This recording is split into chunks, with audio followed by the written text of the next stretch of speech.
warahmatullahi wabarakatuh. Alhamdulillahirabbil alamin. Wassalatu wassalamu ala asrofil anbiya'i wal mursalin wa ala alihi wa sahbihi ajmain, amma ba'du. Asyhadu an la ilaha illallah wa asyhadu anna Muhammadar Rasulullah. Allahumma shalli ala sayidina Muhammad wa ala ali sayidina Muhammad. Para pemirsa TVRI Jambi yang dirahmati oleh Allah Subhanahu wa taala dan dimanapun Anda berada, alhamdulillah senang sekali seperti biasa di hari Kamis sore ini kami kembali hadir menyapa pemirsa di rumah, tentunya dalam program acara kesayangan kita, Syiar.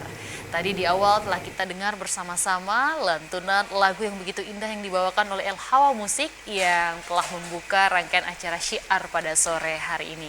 Dan pemirsa di rumah, adapun majelis ilmu Syiar di sore hari ini ialah akan membahas terkait manfaat dari kebaikan, dan untuk membahas tema tersebut sudah hadir di studio TVRI Jambi Al Ustadz kita yang insya Allah akan memberikan tausiahnya kepada kita semua. Sudah ada Ustadz Dedi Usman. Assalamualaikum Ustadz. Waalaikumsalam warahmatullahi wabarakatuh. Apa kabar Ustadz? Alhamdulillah baik. Alhamdulillah, itu yang terpenting Ustadz ya. Ya, Masya Allah. Dan tidak hanya Ustadz Dedi yang ada di studio TVRI Jambi pada sore hari ini, Ustadz kita juga kedatangan tamu kita yang Masya Allah ini juga semangatnya tergambar dari pakaian yang cantik dan ganteng yang dipakai pada sore hari ini Ustadz ya. Ini ibu-ibu dan bapak tahu betul kalau ini bulan Agustus ya Ustadz ya. Jadi semangat kemerdekaannya udah terbawa nih di awal-awal bulan. Kita sapa dulu majelis taklim kita, ada dari PSG ya, Persatuan Seniman Jambi. Assalamualaikum Bapak dan Ibu. Masya Allah Ustadz, kita kedatangan dari Majelis Taklim para Seniman Jambi Ustadz ya, yang insya Allah bersama-sama kita di Majelis Ilmu Syiar sore hari ini. Kita juga mau sapa ada El Hawa Musik. Assalamualaikum Mbak Najwa dan Bang Hafiz. Ini janjian ya. Kita yang nggak janjian ya Ustadz ya. Baik, dan Ustadz tadi alhamdulillah disampaikan di awal bahwa insya Allah kita di sore hari ini akan mendengarkan tausiah dengan judul manfaat dari kebaikan.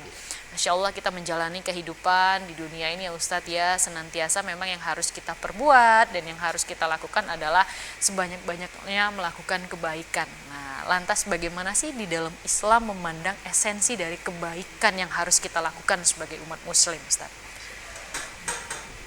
Assalamualaikum warahmatullahi wabarakatuh. Waalaikumsalam warahmatullahi wabarakatuh. Alhamdulillahi wa kafa. Wassalatu wassalamu ala sayyidina Muhammadinil Mustafa wa ala alihi wa ashabihi ahli sidqi wal wafa, amma ba'du. Para kru yang kita hormati, para pemirsa TVRI Jambi, TVRI Punyo Kito, kebanggaan kita dimanapun berada yang dirahmati Allah, serta khususnya Bapak dan Ibu Majelis Taklim PSG Persatuan Seniman Jambi. Salam kenal Bu, Pak. Mudah-mudahan silaturahmi ini mendatangkan kebaikan bagi kita semua. Amin. Segala puji bagi Allah. Pada sore hari yang berbahagia ini Allah telah memberikan kita kekuatan iman, kemudian kekuatan ruh dan jasad kita untuk berkumpul bersama-sama di sini, tentu saja dalam rangka menyemarakkan syiar TVRI sekaligus menyemarakkan syiar Rasulullah Shallallahu Alaihi Wasallam di permukaan bumi. Salawat dan salam kita sampaikan kepada baginda Rasulullah Shallallahu Alaihi Wasallam.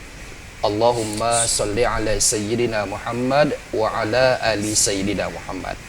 Kita berharap Bapak Ibu semua, semoga kita semua bersama keluarga kita, bersama orang-orang yang kita sayangi dalam kehidupan ini, di atas permukaan bumi ini selalu diberikan hidayah oleh Allah, dan nanti ketika kita dibangkitkan kembali oleh Allah, kita berharap betul bisa bertemu langsung, bertatap muka, bersahabat, bertetangga, dan mendapatkan syafaat Rasulullah Sallallahu Alaihi Wasallam.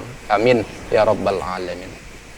Bapak dan Ibu serta para pemirsa TVRI Jambi yang dirahmati Allah Subhanahu wa taala.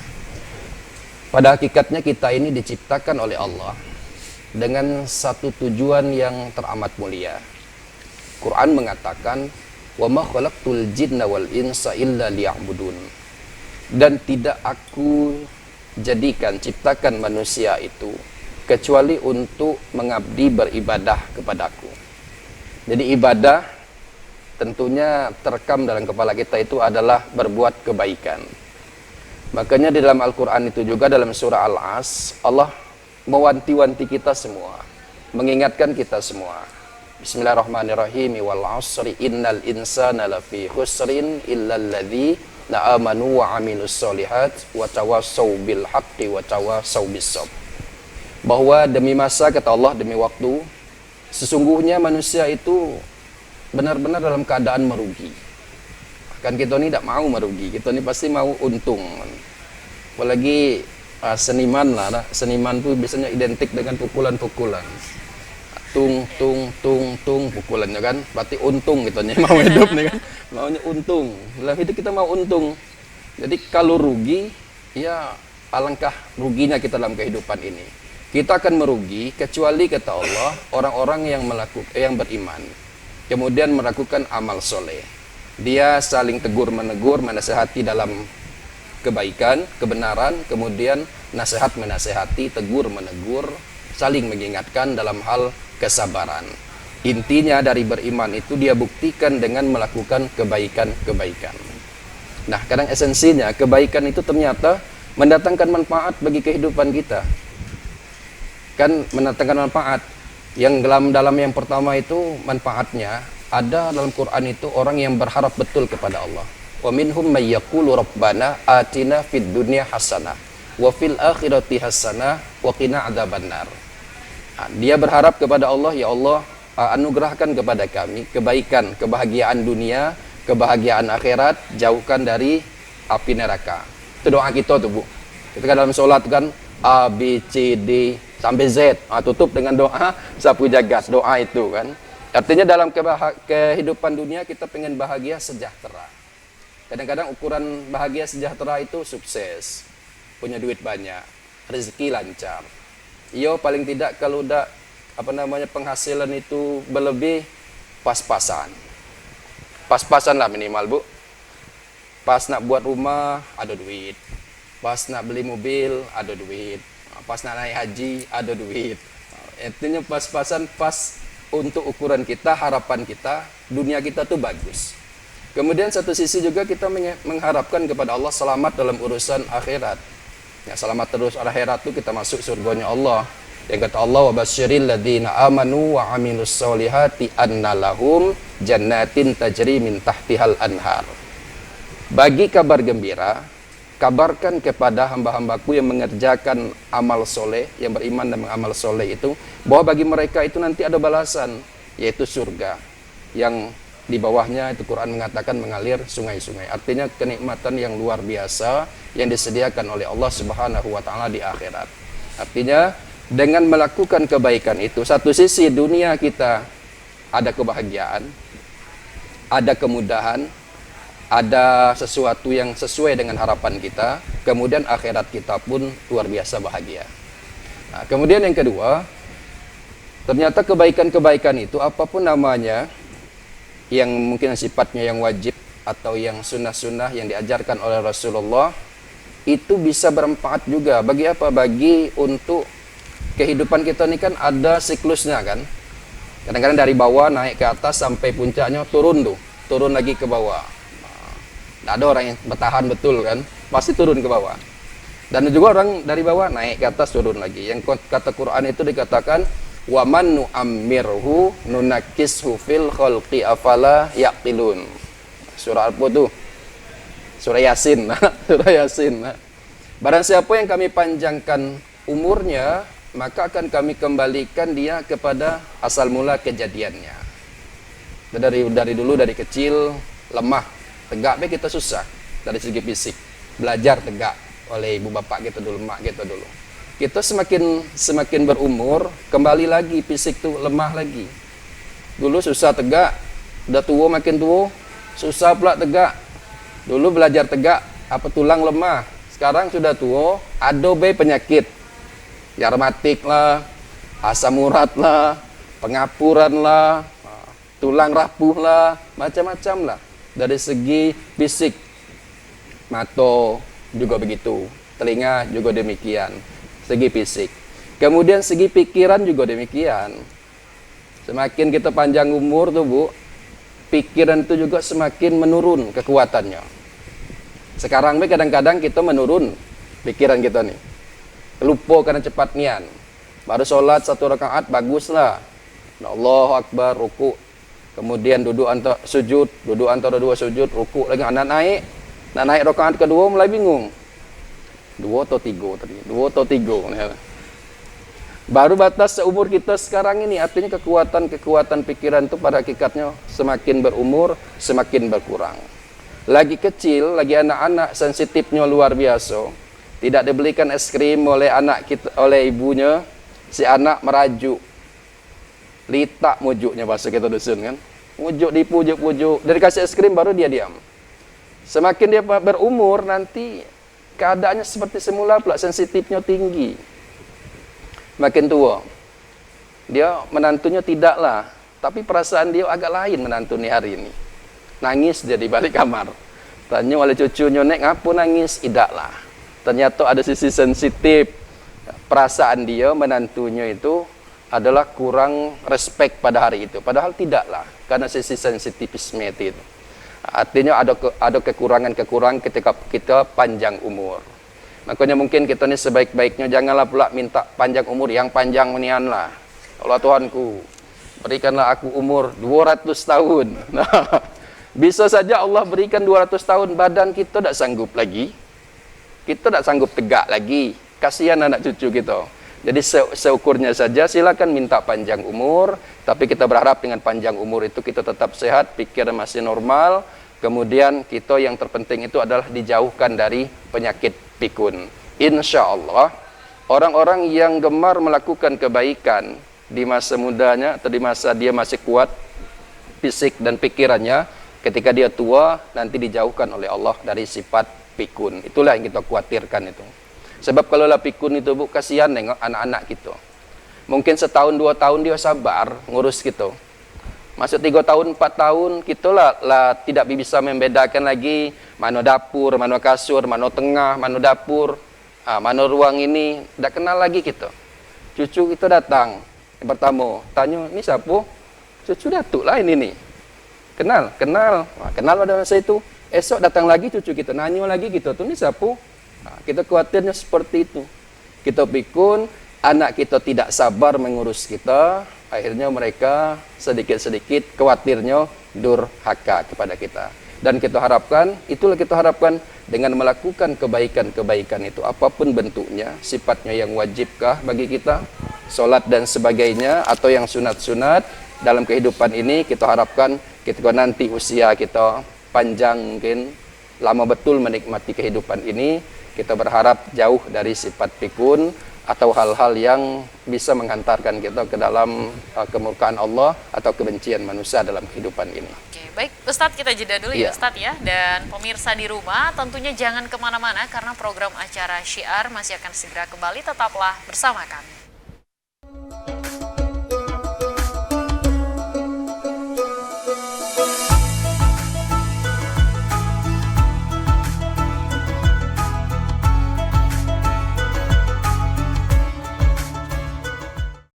Terima kasih pemirsa, Anda masih setia bersama kami dalam program acara Syiar pada sore hari ini, dan kita masih bersama dengan Ustadz Dedi Usman dengan pembahasan kita adalah manfaat berbuat kebaikan, dan kita juga masih bersama dengan majelis taklim kita dari Majelis Taklim PSG Persatuan Seniman Jambi. Dan Ustadz tadi di awal Masya Allah bagaimana seharusnya memang Islam itu sendiri mengatur bagaimana kita sebagai umat muslim sudah seharusnya melakukan kebaikan ya Ustadz ya. Nah, lantas ya Ustadz ya, saya jadi penasaran nih Ustadz ya, manfaat kita berbuat kebaikan ini apa aja sih Ustadz? Ya. Silakan Ustadz. Baik, pertama tadi bahwa ada harapan dan impian dalam hidup. Kita pengen selamat dunia, selamat akhirat. Kemudian yang kedua, kebaikan itu bisa menghindarkan sifat pikun ketika kita di masa tua. Karena mau tidak mau, suka tidak suka, kita harus melewati siklus itu. Ya, sekarang ini kan masih bagus-bagusnya nih, sampai puncak nanti turun. Sekarang pakai minyak parfum, minyak wangi, biasa minyak angin yang kita pakai makin tua kan. Ada siklusnya itu. Dan yang ketiga, bahwa kebaikan-kebaikan itu itu bisa memperkuat ruh, jasad, pikiran, hati kita. Manakala kita diuji oleh Allah. Dalam kehidupan ini pasti kita ada ujian, ada masalah-masalah hidup. Itulah Pak. Kadang-kadang belum selesai masalah yang satu lah muncul masalah yang lain. Ujian belum selesai lah muncul pula ujian yang lain. Tak sanggup, ya Allah ya Tuhanku, tak sanggup kan rasanya ujiannya ada baik yang muncul. Nah, itulah fungsinya amal kebaikan itu. Kan kita ni kata Allah tu liyabluwakum ayyukum ahsanu amala. Selagi hidup ni kita akan diuji. Dengan ujian tu Allah mau melihat kita ni masuk ke golongan orang yang ketika diuji masih baik prasangkanya, baik perbuatannya, atau ketika diuji justru buruk. Sangkanya buruk dengan Allah, dengan manusia demikian juga, kemudian perbuatannya juga. Ketika dia diuji dia tenggelam, atau ketika dia diuji justru posisinya bagus dalam pandangan Allah Subhanahu wa taala. Macam-macam ujian itu. Ada yang mungkin diuji dengan suami. Perangai suami luar biasa. Ada yang diuji dengan istri. Perangai istri luar biasa juga. Macam-macam. Ada yang diuji dengan anaknya. Suaminya bagus, istrinya bagus, anaknya yang jadi ladang ujian. Anak pertama, kedua bagus, ketiga bagus, keempat bungsu. Bungsu ni semuanya ditumpahkan galau. Apa yang nak dibungsu tu dikasih. Dia nak ini dibelikan, ini diksi, kasih sayang melimpah ruah. Sehingga tidak terkontrol kadang-kadang. Akhirnya jadi ladang ujian bagi orang tuanya. Ada juga yang mungkin diuji ekonomi. Istrinya bagus, baik, suaminya juga baik, anak-anaknya baik, rezekinya, rezeki orang mengalir lancar, rezeki dia ada juga lah, ada tak ada. Cuman kadang-kadang ada, kadang-kadang tidak. Karena anaknya 4, semuanya sekolah semua kan. Mikirlah jajannya lah berapa Bu? Kuliah lah berapa jajannya yang kuliah, yang SMA berapa, yang SMP berapa, yang SD berapa. Rata-rata 20 berarti sehari 80. Jajan baik, belum transportasi. Sementara rezeki kita yo segitu-segitu saja. Itu mungkin jadi ladang ujian bagi kita. Macam-macam. Ada yang diuji dengan lingkungan. Jadi ada macam-macam ujian. Yang ujian-ujian itu, di ujian-ujian itu kadang-kadang kalau diri kita ni kuat, mantap di dalam sana, kita akan mampu melewati itu. Tapi kalau dalam diri kita ni memang tidak ada landasan, kebaikan tu memang dikit nian, yakinnya itu, kalau diuji dia stres. Tak nak makan, tak enak lagi tidur, nyenyak tidur, tak nyenyak, makan tak enak, menung bawaan. Kenapa? Ujian. Padahal mungkin kalau dibandingkan, kita lihat orang mungkin, ada yang diuji macam-macam lah, ada yang bunuh diri, ada yang langsung stres nian. Kalau kita lihat ujian, ini orang ni rasanya kalau dibandingkan ujian dia tu dengan ujian yang Allah berikan kepadaku tu belum ada apa-apanya orang itu. Kita mungkin lebih berat rasanya. Tapi bisa jadi kita kuat. Karena kita kuat itu yakin itu, karena ada faktor dari kebaikan-kebaikan yang kita buat dalam kehidupan ini. Mungkin sholatnya bagus atau kebaikan-kebaikannya bagus, sehingga itu bermanfaat betul bagi dirinya, bagi jiwanya, bagi hatinya manakala dia diuji oleh Allah Subhanahu wa taala. Kadang-kadang ujian ni kan keruh nian Bu. Macam air tu keruh nian ujian tu. Kalau ibarat benang tu kusut nian, tak tahu mau nak ngurainya dari mana. Air yang keruh tu tak tahu kita mau menjernihkannya dari mana. Dengan itulah, dengan amal ibadah itulah. Ada masalah, jangan dulu cerita dengan tetangga. Kawan baik lah ini Ustaz, baik ni Andio ni. Kita dah ada yakin yang kita anggap baik itu tertutup rapat rahasia kita itu. Karena Allah itu Maha Pencemburu. Dia kasih masalah dengan kita dah ingat Pak dengan dia. Kata Allah, kalau kau cerita dengan manusia, aku tak jamin lah dia itu tutup. Kadang-kadang kita pagi cerita tu, sore lah sampai ke ujung kampung sana. Cerita gitu. Nah, karena itu tadi. Bentanglah sejadah, ceritakan dulu dengan Allah, sekusut-kusut apapun, sekeruh-keruh apapun, kalaulah yang pertama itu tempat cerita kita adalah Allah, insya Allah. Yang kusut, Allah akan urai, karena tidak ada kusut yang tidak bisa terselesaikan. Yang keruh akan Allah jernihkan, karena tidak ada jernih, tidak ada keruh yang tidak bisa terjernihkan.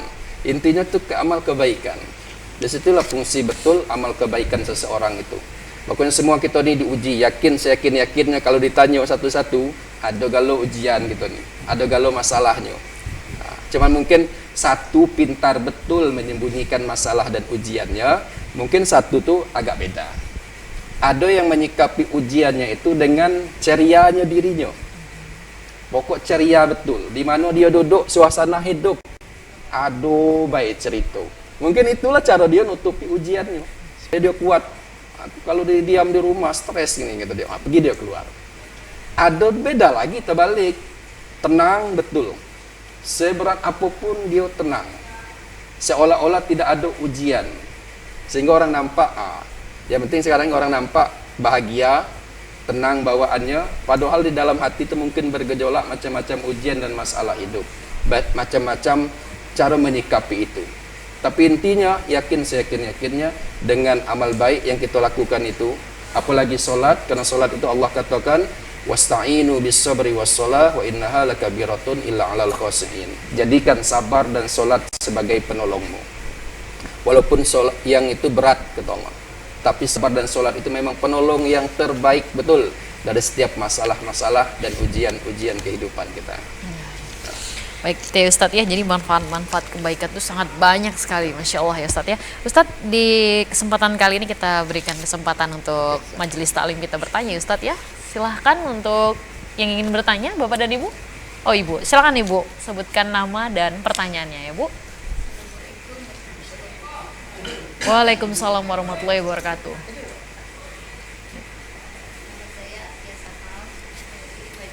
PSG. Ustadz mau bertanya nih Ustadz, kalau kita nih berbuat baik nih sama orang, tapi hati kita nih masih dongkol sama orang tuh Ustadz, gimana Ustadz itu perbuatan baik kita sama orang itu?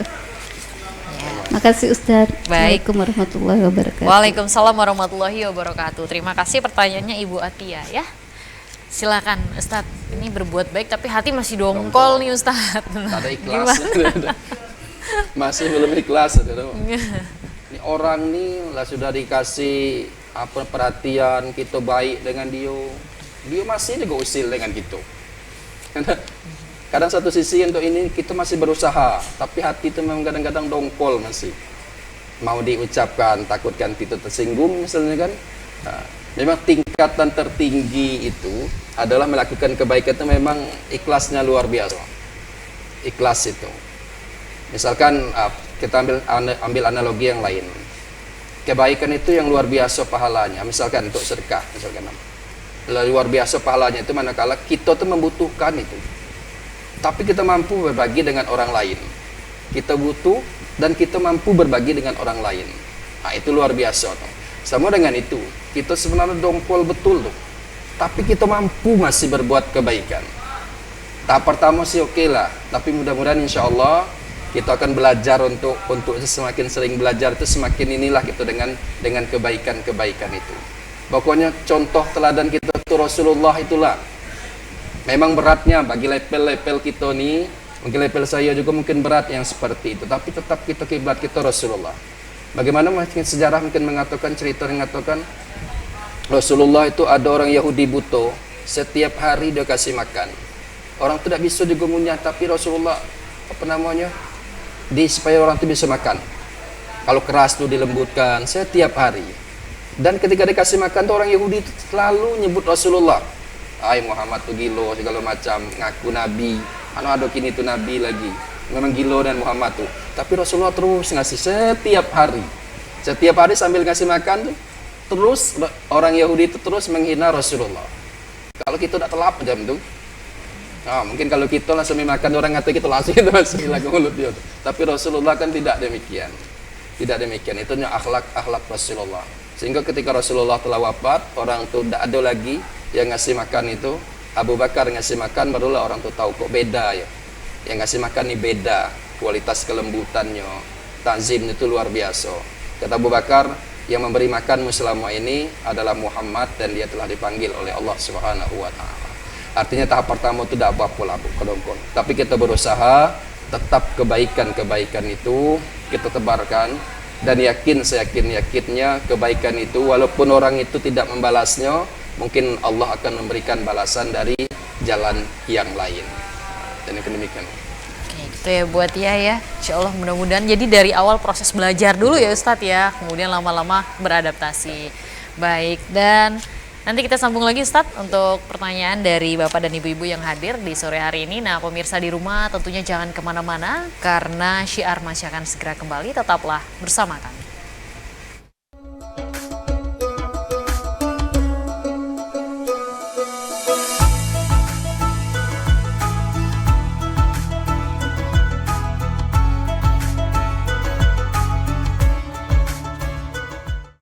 Terima kasih pemirsa, tentunya Anda masih setia bersama kami dalam program acara Syiar pada sore hari ini dan kita masih membahas seputar manfaat berbuat kebaikan bersama dengan Ustadz Dede Usman dan juga bersama dengan pengajian kita dari Majelis Taklim Persatuan Seniman Jambi. Dan Ustadz, di kesempatan kali ini kita berikan kembali untuk Majelis Taklim Persatuan Seniman Jambi yang ingin bertanya, silakan Bapak dan Ibu. Oh Bapak, silakan Bapak sebutkan nama dan pertanyaannya. Assalamualaikum warahmatullahi wabarakatuh. Waalaikumsalam warahmatullahi wabarakatuh. Nama saya Bambang Ustadz dari Persatuan PSG.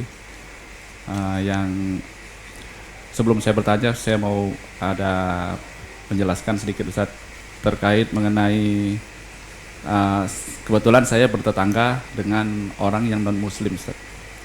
Dan hubungan kami semenjak dari orang tua saya dengan tetangga saya itu memang sangat baik dari dulu Ustaz. Tidak pernah terjadi masalah apapun Ustaz. Terkait dengan masalah itu Ustaz, saya pernah mendengar Ustaz, apa benar Ustaz apabila kita membantu dalam bentuk perayaan ataupun upacara orang yang non muslim itu dilarang Ustaz. Karena Ustaz kita bertetangga sudah lama. Pernah suatu hari opung tersebut meninggal Ustaz. Meninggal dan kami semua tetangga membantu. Pada waktu itu memang kebetulan sakitnya parah. Kemudian keluarganya itu sudah angkat tangan, lepas tangan Ustadz, bahkan di antara kami dipanggil, disuruh menghadapi tetangga tersebut Ustadz. Artinya mereka mungkin mengharapkan doa-doa dari kita yang muslim Ustadz. Itu kalau menurut Islam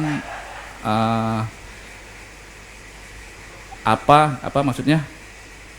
Hukumnya apa Ustadz? Kita membantu tetangga kita yang non muslim dengan mungkin sakaratul maut, keluarganya sudah angkat tangan, mereka memanggil kami, terserah apa yang mau dibaca-baca tuh Ustaz. Sekian Ustaz. Assalamualaikum warahmatullahi wabarakatuh. Waalaikumsalam warahmatullahi wabarakatuh. Terima kasih Pak Bambang atas pertanyaannya. Nah bagaimana nih Ustaz? Insya Allah toleransi antar umat beragamanya begitu luar biasa. Ya, pertanyaan yang luar biasa dan sangat cocok dengan isu yang berkembang saat ini, moderasi beragama namanya gitu kan. Kan konsep awalnya Allah mengatakan inna khalaqnakum min dzakari wa untha wa ja'alnakum syu'uban wa qabaila lita'arafu. Jadi Allah itu memang sengaja menciptakan kita ini berbeda-beda. Sebenarnya bisa saja Allah kita menjadikan satu. Orang Indonesia semua, ada orang Arab, ada orang Inggris gitu. Atau agama Islam semua satu baik. Kan sebenarnya punya kuasa Allah kan, apabila Allah mau kun fayakun. Tapi Allah menjadikan demikian kita ini berbeda-beda. Berbeda-beda itulah satu sisi menguji kita, satu sisi juga untuk kita melakukan kebaikan-kebaikan. Ada memang saudara seagama. Ya, saudara seagama itu kita, satu iman, satu akidah. Ada saudara sebangsa setanah air. Nah, ya sebangsa setanah air itu ya mau tidak mau kita harus berbuat baik. Intinya ada batasan-batasan kalau dalam antar agama itu. Batasannya pertama, kalau tidak menyangkut masalah akidah, kita memang disuruh untuk bermuamalah, silakan gotong royong. Jangan pandang orang Islam, orang Kristen, orang non Muslim, silakan bergotong royong untuk membersihkan misalkan jalan-jalan umum. Bertetangga itu kan ada etikanya juga. Ada etikanya juga, ada hal-hal yang tertentu yang tidak boleh itu memang kita tolong menolong dalam hal misalkan kebaktian kita ikut. dia kan doa di situ, ada saudara sucinya, kita nimbrung di situ, artinya sudah masuk sisi akidah kita itu. Tapi kalau malah sisi muamalah, hubungan tetangga dengan tetangga, berbuat baik yang tidak merusak akidah kita, malah itu memang diajarkan oleh Rasulullah Sallallahu Alaihi Wasallam. Kita tahu Madinah itu kan luar biasa tuh, di sana ada Yahudi, di sana mungkin ada juga Nasrani, macam-macam di Madinah itu kan Rasulullah luar biasa membentuk itu sehingga aman, tentram. Intinya Tuhan itu kan nyuruh kita nih aman, kelolalah dunia ini, bumi ini untuk kita aman, kelola, jangan ribut. Pokoknya ada batasan, dia ngerti ini batasan akidah, ini batasan muamalah. Kalau konteksnya seperti Bapak tadi, tidak masalah kita. Silakan, dia sudah berserah diri mungkin kan. Kita ngajarkan kalau konteks kita, agama kita, kalau orang sakaratul maut, yo ditalkinkan la ilaha illallah kalau gitu kan. Dia berserah diri. Bisa jadi mungkin alhamdulillah dalam hatinya memang ada ngikut itu. Atau memang kita memberikan kemudahan rasa kemanusiaan kita karena sakaratul mautnya ini luar biasa orang nih. Kita berharap kepada Allah mudah-mudahan yo sakaratul mautnya tuh jangan berat-beratnya, adalah kemudahan-kemudahan. Tidak ada begitu beratnya nanti ketika proses sakaratul maut. Intinya memang kalau bertetangga kita tetap mencontoh Rasulullah, walaupun itu beda keyakinan, beda akidah dalam sisi muamalah, bergaul dan sebagainya, telah ada tuntunan dari Rasulullah. Kita tidak boleh memusuhi, mereka pun tidak boleh memusuhi kita, kan ada alakum dinukum waliyadin. Sisi itu bagi mereka lah, sisi kita, agama kita, yo agama kita. Tapi dalam sisi kemanusiaan kita memang disuruh untuk saling kenal mengenal, saling menghargai, saling membantu. Saya rasa demikian, Mak. Mudah-mudahan terjawab ya Pak Bambang ya. Dan selanjutnya satu lagi Bapak dan Ibu yang ingin bertanya. Oke, siapa? Oh. Ya, satu yang Assalamualaikum warahmatullahi wabarakatuh. Waalaikumsalam. Perkenalkan Pak, nama saya Samsino Yudono, tapi dipanggil kawan-kawan Bang Sam. Nah, jadi dari PSD Persatuan Seniman Jambi.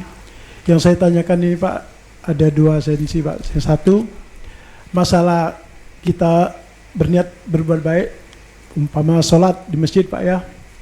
Ya karena kita kepingin cucung atau anak kita maju, saya pernah bawa cucung saya ke masjid. Nah, setelah itu ada teman juga negor saya Pak. Jadi katanya itu ngapo kata bawa cucung ke masjid, memutuskan silaturahmi katanya, apa memutuskan apa kan, memutuskan sab maksudnya. Jadi tanggapan kita gimana Pak? Ya, terpaksa saya diamkan aja kan.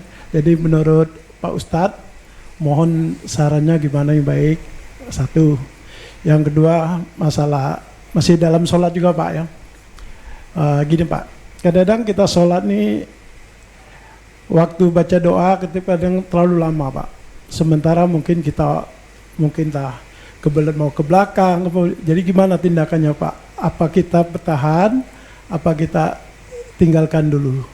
Hanya itu Pak yang bisa saya tanyakan Pak. Terima kasih, mohon sarannya Pak.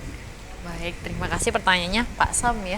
Silakan Ustadz. Masya Allah, ini memang sering ya Ustadz ya kalau bawa cucu gitu ya, kemudian pada saat sholat gitu terus safnya terputus. Nah, bagaimana seharusnya menanggapinya Ustadz? Iya, terima kasih Pak Sam. Saya sama dengan Pak Sam. Kalau sholat ke masjid selalu anak saya ajak.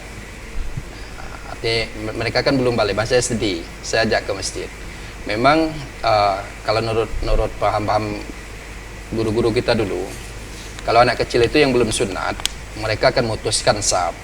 Jadi kita cari triknya kita di pinggir sekali, anak cucu kita di pinggir, kita di sebelahnya, sehingga saf tidak putus.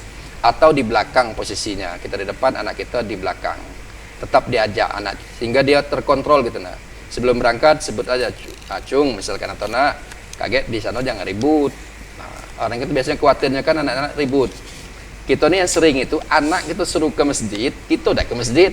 Wah, wajar lah mungkin dia ribut di masjid karena tidak ada yang dia takuti, tidak ada yang dia pandang gitu. Nah, sehingga memang berlari ke sana, berlari ke sini, sehingga agak orang kehusukan orang mungkin terganggu. Tapi kalau memang kita sudah beri pengertian dengan anak, Anak itu kita letakkan di samping sekali dan di belakang, insya Allah itu malah yang terbagus. Kenapa kita ngajarkan kepada anak-anak kita untuk ke masjid?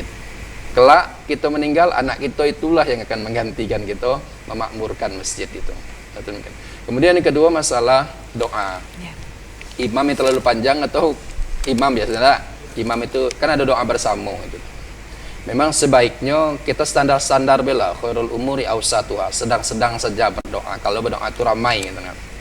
Jangankan doa bersama, solat baik. Kalau jadi imam, Rasulullah jangan panjang-panjang nian. Sampai bergaut sebelah sini, lumbu selesai imam ni. Nah, lah pula bergaut sebelah sini sehingga imam ni bergoyang-goyang ni. Nah. Lumbu selesai, dikira selesai, masih juga lagi. Artinya terlalu panjang. Saya ukuran baik karena kita tidak tahu jamaah kita ni di belakang ni seperti apa kondisinya, apakah sehat semua ataukah yang sakit, atau jangan-jangan ada yang nahan itu hadas ya.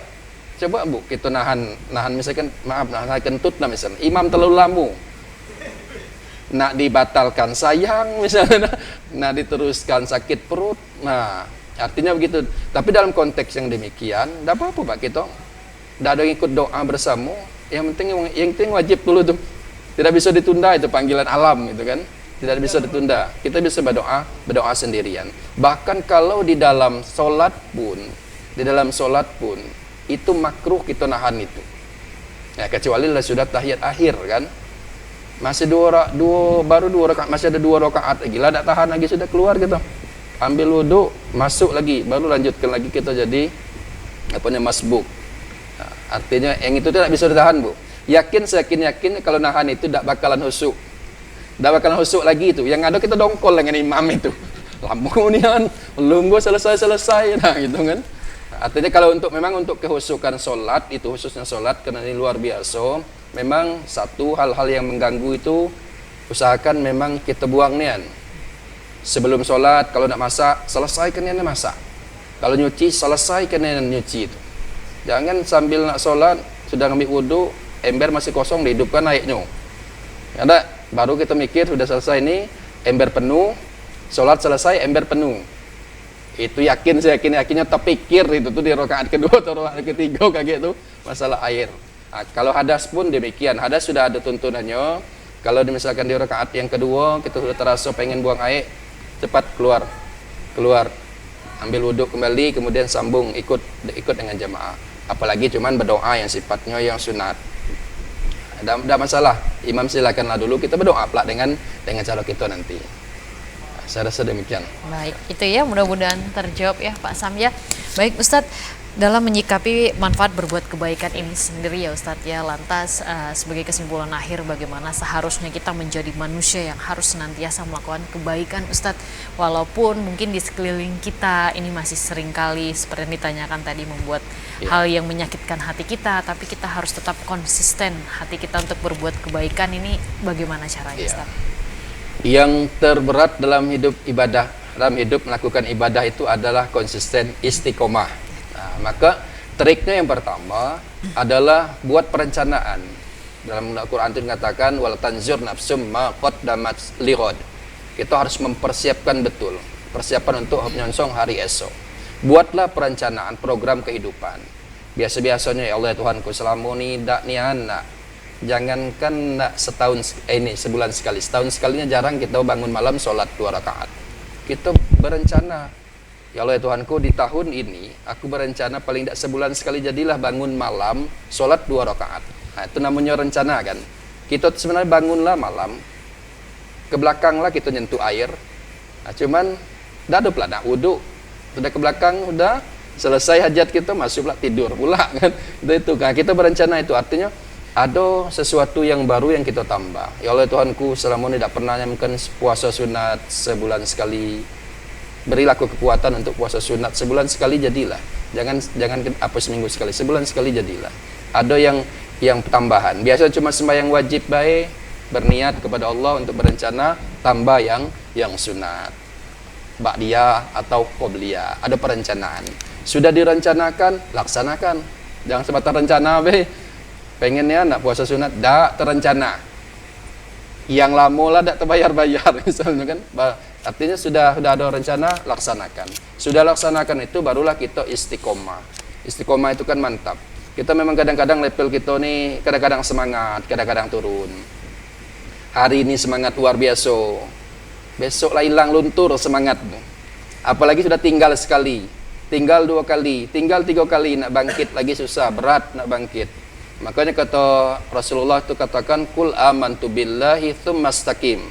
Kamu sudah melakukan kebaikan, sudah beriman, melakukan kebaikan itu istiqomahlah. Macam mana caranya istiqomah? Satu, berdoa kepada Allah. Ya Allah ya Tuhanku ya muqallibal qulub, sabbit qulubana ala taatik. Mantapkan hatiku untuk istiqomah taat kepada Engkau. Doa. Yang kedua, nikmati. Sesuatu itu kalau dinikmati pasti timbul kerinduan untuk melakukannya. Salat misalkan tak. Kita nikmati prosesnya tuh. Enak betul sujud, ruku, iktidal, enak yang kita nikmati, tidak tergesa-gesa. Yakin dan percaya muncul keinginan untuk melakukan sholat lagi. Oke, Nah, baik. ya. Ya Ustadz ya, Ustadz ternyata tidak terasa lebih kurang 1 jam sudah kita menemani seluruh pemirsa TVRI Jambi dimanapun Anda berada. Ustadz terima kasih atas tausiah yang telah disampaikan, mudah-mudahan membawa keberkahan untuk kita semua dan tentunya terima kasih juga kami ucapkan untuk ibu-ibu dari Majelis Taklim ya, PSG Persatuan Seniman Jambi. Bapak dan Ibu terima kasih untuk kesempatannya pada sore hari ini telah hadir di studio TVRI Jambi. Insya Allah senantiasa silaturahmi ini selalu terjaga. Amin. Dan pemirsa di rumah, demikianlah program acara Syiar pada sore hari ini. Terus saksikan Syiar setiap hari Kamis pukul 5 sampai dengan pukul 6 sore tentunya hanya di TVRI Jambi Punyo Kito. Akhir kata, saya Mutia Lestari mewakili kerabat kerja yang bertugas. Pamit undur diri. Billahi taufik wal hidayah. Wassalamualaikum warahmatullahi wabarakatuh. Waalaikumsalam.